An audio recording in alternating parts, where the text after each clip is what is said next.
Milwaukee!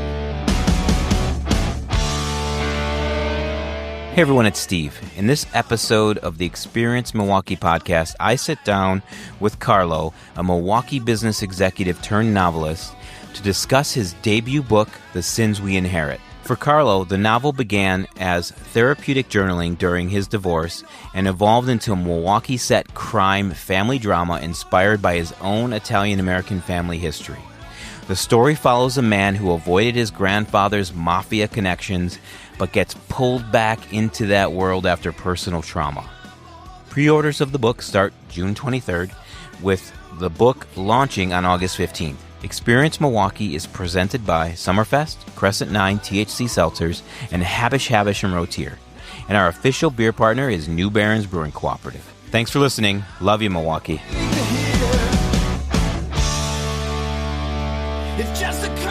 Carlo, here we are.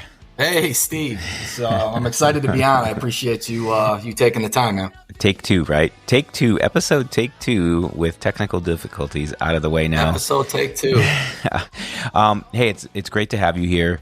Lots of history in this community and in a number of ways. We're going to talk about all that. Love that this creative... so I'm calling it, and I'm interested to get your take on this now that you've been, or at least that I've seen out in the community a whole lot more with on this side of things and creating your own work here and your own, well, call it a project for lack of a better term. But I'm feeling like in the city, there's like are we in a renaissance period of people creating right now? It certainly feels that way. I mean, I got a long history on the corporate side in Milwaukee, and just as I've done a ton of outreach on my upcoming novel, I just think between the cool things happening with Experience Milwaukee, Visit Milwaukee's got a lot of great things going on too. The 3rd Street Market Hall vibe. It's just the amount of creative work going on in the community has just been amazing to be a part of. And the connection I've made and the amount of support I've gotten has been really freaking humbling. And it takes a lot to humble me, man. So it's been really cool. Yeah, you're a high energy guy. Yeah, for sure. Pretty type A, man. Yeah, I've always been that way. Okay, so let's get into before we get into some of the pieces of what you're working on, we'll keep that a mystery for now. Just give me some background, like where you're from. Yeah, what neighborhood you from? Like how'd you grow up? What'd you do? What's the career look like? All that stuff. Yeah, I'd love to go through that. So I'm born and raised in Milwaukee. So until I was about 5-6 years old, I was in West Dallas, and then most of my upbringing was in Greenfield. And really it's a pretty basic story. I mean, pretty working class family. The Emanueles, I mean, we did a family reunion when I was in high school, and there was 300 people there. Wow. And you had to be 17 years or older to get there. So I come from a very large, Italian-American family. And a lot of my memories growing up was just kind of sitting around my grandparents' kitchen table. I didn't say much. I just observed. And, my father and I was always goof around, because that's when all the reality show stuff was starting to come up with the Osbournes and stuff like that. And my dad would always joke, I mean, these people don't have shit on the Emanueles. So it just was a big part of growing up, the unique personalities and all that. I was an athlete in high school. I played basketball at Greenfield High. And then, I played basketball in college. And that was a big part of, frankly, who I am, learning the discipline of that, competitive spirit, where I get my energy from, to be a 5'8" kid playing college basketball. I don't care at what level, you got to be pretty crafty and pretty tenacious. So that formed me in a lot of ways. Where you and I have some history, which is crazy we didn't meet. I spent about 6-7 years after college at Direct Supply. Mm-hmm.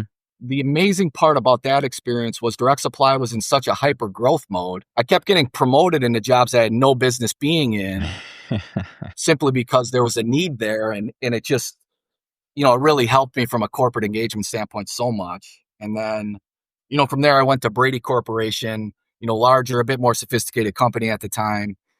And I was there for about 8-9 years. And, that was just an amazing experience. A lot of great people. I think one of your guests coming up, I actually worked with Luke a little bit too. And that just was a really important part of my career that, truth be told though, and then I spent some time in private equity, but I have this entrepreneurial spirit. and kind of some creative genes that I never really accessed. And that's been the fun part about this journey about the novel. So, I kind of pride myself on being a working class guy who knows how to grind things out. The journey's been pretty amazing. I got two beautiful daughters as well, 15 and 13. That Love it. Love it. Hey, so when you were a kid sitting with the elders, did you ever think your path would go through the leadership and executive roles you've had on the business side? That's a really great question. What I would say is my grandfather, Carlo, I think he probably went to school through sixth grade, but he owned his own business. There was just something about him. Whether the priest was at our house after Sunday Mass, which he never really went to, but my grandma would bring the priest over, or he was sitting around with his friends and family, he was like the same guy. So I don't know if I'm even answering your question, but like he was a businessman, pretty dynamic. I think I'm cut from a similar cloth. So I think once I experienced the business world and what it is to lead, and, part of being a leader is, the willingness to stand alone at times and make decisions. And I enjoy that side of it. So I guess yes, but I think I was more of a late bloomer when it came to that. I spent most of my education, I was going to be a history teacher. And then I realized I don't have the patience for that. So I changed up the business from there. So I think it's a yes, but it's been a really unique journey to get where I am today. Yeah, and I ask just because I think there's some overlap or some similarities you and I have in sort of our backgrounds and like coming from pretty humble beginnings and things. And you don't. It's not like there wasn't potential. It's not like oh my gosh, how did you ever accomplish doing what you did? It's more that we sort of saw different things in our growing up than we saw in our professional side as we grew up, in our 20s, 30s, and so forth. Yeah. This might sound stupid, but I think some of your viewers and listeners will understand this. One of the things I was most intimidated by early on getting in the business community was, I'm at these fancy restaurants now. Which wine glass is mine? What the hell do I do with my napkin? Shit like that. Yeah, so, I know. That's been a kind of a cool thing, but also the grittiness that comes with that is also an advantage once you learn to kind of embrace it too. So that part's been cool. And I asked that question intentionally too, to get some of this context, because now you've got a project that is going back into some things in the past, and reality meets fiction meets Milwaukee, all this stuff. How do you sort of explain what you're working on today? When I first started this, like the germ of the idea was, I was going through a divorce, and anybody who's been through that, it's tough. And, my ex-wife, she's an amazing woman, but even when you go through that, it's like mourning a family member, right? So, and I remember talking to my best friend about it, and I'm just like, man, I got so much kind of pent up anger, and I'm anxious and, upset. And he's like, man, you should just start journaling this stuff, and just started writing down. So it really started there probably last summer. I started just journaling, and then it went into like, my family background and some of my own personal experiences. And, as I was reading through it, I'm like, shit, some of this stuff's pretty damn interesting. And, then I'm like, maybe I'll write a screenplay. So I tried to do that. And then I quickly realized I don't know what the hell I'm doing. And from there, it turned into an outline for my novel called The Sins We Inherit, and, creating story arcs. And it turned into such a cathartic thing and such a passion for me. And it's really, the momentum has just continued to build from there. It's been, I can honestly say, the most rewarding experience of my life. It's been unbelievable. And I put my heart and soul into this thing, and I'm just so excited to get it out there. So it's called The Sins We Inherit. Tell me more about what that means, and whatever you feel okay about sharing in terms of the plot. Yeah, absolutely. So, really the plot, in my mind, it's like a combination of A Bronx Tale and Breaking Bad. So the main protagonist of the story is named Costantino Caduto Jr. And the story arc of his character is really somebody who grew up in a family surrounded by organized crime, kind of avoided it, had a powerful patriarch, Milwaukee mafia boss as his grandfather, same name, Costantino Sr. kind of avoided that, went through college, had a successful business career, then went through a traumatic divorce. At the same time, his grandfather passes away, and he gets sucked back into that life. At the same time, trying to reconnect with his daughter Maddie. I mean, the things that I think people latch onto the story, and certainly the things that I love. Cost is certainly a flawed character, but it's really a family drama surrounded by crime. Mm-hmm. The other thing that I think folks will really get into is Milwaukee's at the core of this novel. It'll feel lived in. It'll feel like these characters only live in the city. There's a lot of Easter eggs at different locations where I grew up. I don't mind sharing the opening chapter is the wake of Costantino Sr.'s he's kind of the specter over the novel as opposed to a lived-in character in it, because he passes away to start the novel. But I will tell you, there are some true stories that are in that opening chapter that are really powerful. The second chapter is by and large centered around the eulogy. Steve, it's almost verbatim the eulogy that I gave at my grandfather's funeral, which was an important moment in my life and the ability to honor him. So Sure. There's a lot of me in the story arc for sure. And, it's raw, it's gritty. And the stories that I love are kind of the slow burn type stories. Like the example I'll give, and I say this kind of tongue in cheek, but it's true. Breaking Bad's amazing, but you really got to get through the first 3 episodes of Walter White in his underwear to get to the action. But it builds up the character so much that you're totally invested in him by the time his fall begins. And I really tried to model the novel that way as well. It's not a soap opera. It's not a shoot 'em up crime drama. It is a gritty story. I want it to feel like, for your listeners, if you watch The Wire, you quickly take away from the fact this show doesn't exist anywhere but Baltimore. I want this novel to feel Milwaukee very much so, and I want the community to really get around it, because the city meant a lot to me growing up, still does. And certainly this story has a lot of me in it, and putting myself out there's been a bit scary, but Sure. It's been rewarding and a lot of fun, man. I can sense it. I can feel that, how close you are to this. And the only thing I'm thinking is when you said that you had these, you were in sort of a state of frustration or even anger or anxiety in going through the divorce, and that sort of part of your life, not that that was the only thing going on. Has this helped? It has helped so much, not only as a mechanism to, it almost was therapeutic, just getting, my thoughts and feelings down. And some of it's kind of an expression of rage. Other thing is an expression of, the anxiety I was going through. And the other thing is just the rewarding of experience of just creating something on your own.